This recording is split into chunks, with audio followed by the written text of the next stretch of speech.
हिंदू पूजा पद्धति में किसी भी कार्य का शुभारंभ करने अथवा जपानुष्ठान एवं प्रत्येक मांगलिक कार्य के आरंभ में सुख समृद्धि देने वाले 5 देवता एक ही परमात्मा 5 इष्ट रूपों में पूजे जाते हैं। एक परम प्रभु चिदानंद घन परम तत्व है, सर्वाधार सर्वातीत सर्वगत वे ही अखिल विश्वमय रूप अपार। हरि, हर, भानु, शक्ति, गणपति हैं इनके 5 स्वरूप उदार।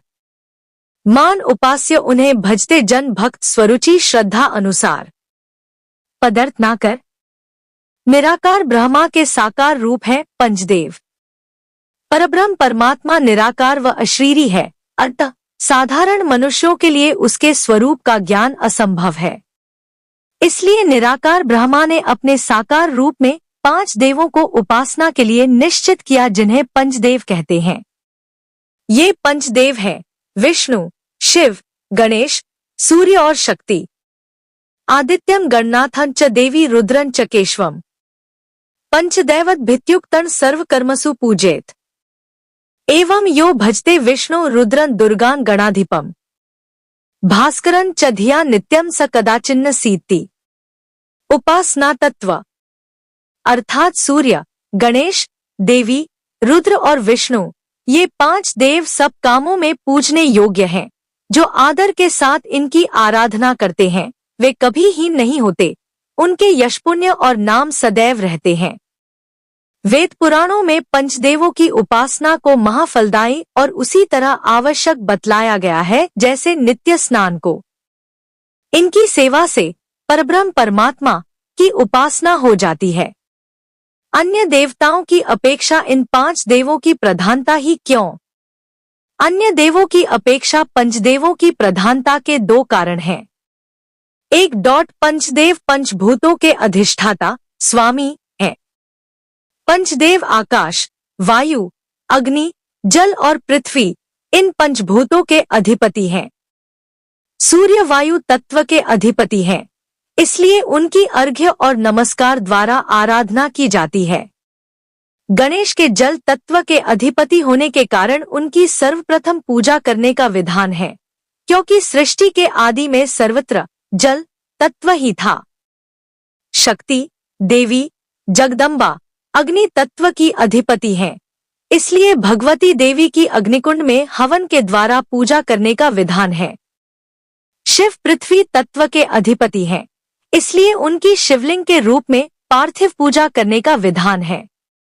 विष्णु आकाश तत्व के अधिपति हैं, इसलिए उनकी शब्दों द्वारा स्तुति करने का विधान है। 2 अन्य देवों की अपेक्षा इन पंचदेवों के नाम के अर्थ ही ऐसे हैं कि जो इनके ब्रह्मा होने के सूचक हैं। विष्णु अर्थात सब में व्याप्त, शिव यानी कल्याणकारी, गणेश अर्थात विश्व के सभी गणों के स्वामी, सूर्य अर्थात सर्वगत, सभी जगह जाने वाले, शक्ति अर्थात सामर्थ्य। संसार में देव पूजा को स्थायी रखने के उद्देश्य से वेदव्यास जी ने विभिन्न देवताओं के लिए अलग अलग पुराणों की रचना की। अपने अपने पुराणों में इन देवताओं को सृष्टि को पैदा करने वाला, पालन करने वाला और संहार करने वाला अर्थात ब्रह्मा माना गया है। जैसे विष्णु पुराण में विष्णु को, शिव पुराण में शिव को, गणेश पुराण में गणेश को, सूर्य पुराण में सूर्य को और शक्ति पुराण में शक्ति को ब्रह्मा माना गया है। अतः मनुष्य अपनी रुचि अथवा भावना के अनुसार किसी भी देव को पूजे। उपासना एक ब्रह्मा की ही होती है, क्योंकि पंचदेव ब्रह्मा के ही प्रतिरूप, साकार रूप हैं। उनकी उपासना या आराधना में ब्रह्मा का ही ध्यान होता है और वही इष्टदेव में प्रविष्ट रहकर मनोवांछित फल देते हैं। वही एक परमात्मा अपनी विभूतियों में आप ही बैठा हुआ अपने को सबसे बड़ा कह रहा है। वास्तव में न तो कोई देव बड़ा है और न कोई छोटा। एक उपास्य देव ही करते लीला विविध अनंत प्रकार, पूजे जाते वे विभिन्न रूपों में निज निज रुचि अनुसार। पद रत्नाकर पंचदेव और उनके उपासक। विष्णु के उपासक वैष्णव कहलाते हैं। शिव के उपासक शैव के नाम से जाने जाते हैं। गणपति के उपासक गाणपत्य कहलाते हैं। सूर्य के उपासक सौर होते हैं। और शक्ति के उपासक शाक्त कहलाते हैं। इनमें शैव, वैष्णव और शाक्त विशेष रूप से प्रसिद्ध हैं। पंचदेवों के ही विभिन्न नाम और रूप है।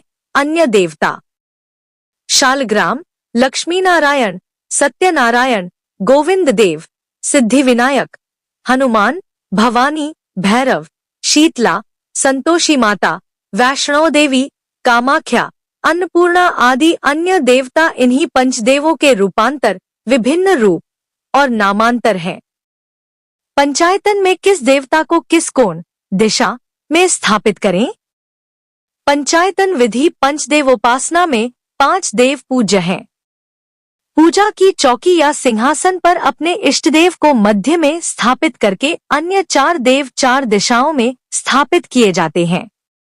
इसे पंचायतन कहते हैं। शास्त्रों के अनुसार इन 5 देवों की मूर्तियों को अपने इष्टदेव के अनुसार सिंहासन में स्थापित करने का भी एक निश्चित क्रम है। इसे पंचायतन विधि कहते हैं।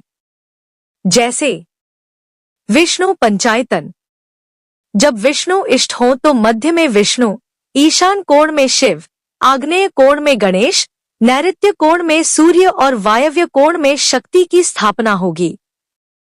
सूर्य पंचायतन, यदि सूर्य को इष्ट के रूप में मध्य में स्थापित किया जाए तो ईशान कोण में शिव, अग्नि कोण में गणेश, नैऋत्य कोण में विष्णु और वायव्य कोण में शक्ति की स्थापना होगी। देवी पंचायतन, जब देवी भवानी इष्ट रूप में मध्य में हो तो ईशान कोण में विष्णु, आग्नेय कोण में शिव, नैऋत्य कोण में गणेश और वायव्य कोण में सूर्य रहेंगे। शिव पंचायतन, जब शंकर इष्ट रूप में मध्य में हो तो ईशान कोण में विष्णु, आग्नेय कोण में सूर्य, नैऋत्य कोण में गणेश और वायव्य कोण में शक्ति का स्थान होगा। गणेश पंचायतन, जब इष्ट रूप में मध्य में गणेश की स्थापना है तो ईशान कोण में विष्णु, आग्नेय कोण में शिव, नैऋत्य कोण में सूर्य तथा वायव्य कोण में शक्ति की पूजा होगी। शास्त्रों के अनुसार यदि पंचायतन में देवों को अपने स्थान पर न रखकर अन्यत्र स्थापित कर दिया जाता है तो वह साधक के दुख, शोक और भय का कारण बन जाता है। देवता चाहे एक हो, अनेक हो, 3 हो या 33 करोड़ हो, उपासना पंचदेवों की ही प्रसिद्ध है। इन सब में गणेश का पूजन अनिवार्य है। यदि अज्ञानवश गणेश का पूजन न किया जाए तो विघ्नराज गणेश जी उसकी पूजा का पूरा फल हर लेते हैं। पूजा करने का सही तरीका शास्त्रों के अनुसार माना जाता है कि पूजा पाठ भगवान का मनन करने से उनसे हमारा सीधा संपर्क हो जाता है, जिसके कारण उनकी कृपा हमारे ऊपर बनी रहती है और हर काम में हमें सफलता प्राप्त होती है। माना जाता है कि पूजा करने से हमारे मन को शांति मिलती है। ऐसे में जरूरी है पूजा पाठ का सही नियम जानना। घर में पूजा पाठ से घर में शांति का वातावरण होता है और लोगों के दुख दूर होते हैं। घर की नकारात्मक ऊर्जा दूर भागती है और सकारात्मकता आती है। शास्त्रों के अनुसार पूजन के लिए कई आवश्यक नियम बताए गए हैं।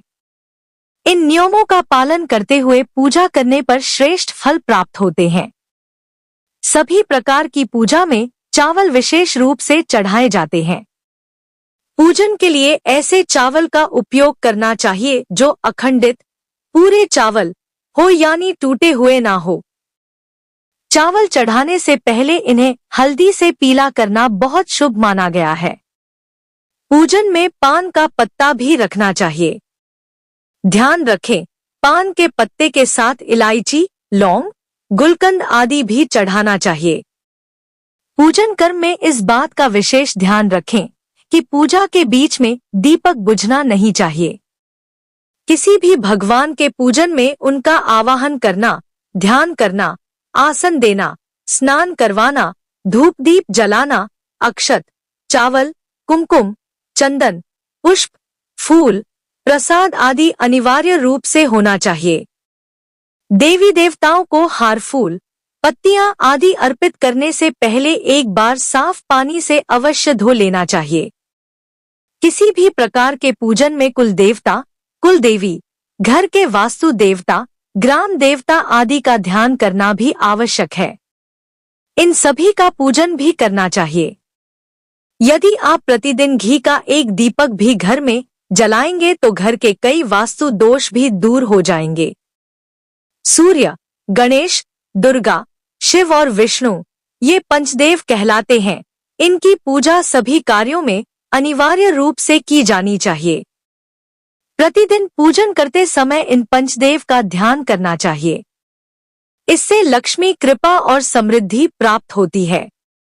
तुलसी के पत्तों को 11 दिनों तक बासी नहीं माना जाता है। इसकी पत्तियों पर हर रोज जल छिड़कर पुण्य भगवान को अर्पित किया जा सकता है। दीपक हमेशा भगवान की प्रतिमा के ठीक सामने लगाना चाहिए। घी के दीपक के लिए सफेद रुई की बत्ती उपयोग किया जाना चाहिए, जबकि तेल के दीपक के लिए लाल धागे की बत्ती श्रेष्ठ बताई गई है। पूजन में कभी भी खंडित दीपक नहीं जलाना चाहिए।